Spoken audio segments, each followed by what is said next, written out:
ang nakalimutang password ng katipunan. Bago sumiklab ang revolusyon, bawat katipunero ay may lihim na password, isang salitang nagpapatunay na kabilang ka sa kapatiran. Hindi ito isinulat, ibinubulong lang, ipinapasa mula sa isang mapagkakatiwalaang labi, papunta sa iba. Kung wala ka nito, kahit pasuot mo ang pulang bandana o tanga ng bolo, wala kang halaga. Isa kang estranghero at minsan kaaway pa. Pero hanggang ngayon, walang nakakaalam kung ano talaga ang salitang iyon. May nagsasabing ito'y salita para sa kalayaan. Ang iba na may naniniwala na ito'y pangalan ng isang na nag-alay ng buhay para dito.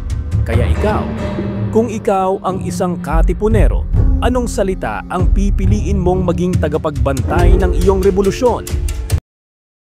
Kung nagustuhan mo tong kwento ng ating mga bayani, huwag kalimutan mag-like at mag-subscribe dito sa K-Tipunero Universe, ang kasaysayan ginagawang miyaw saysay.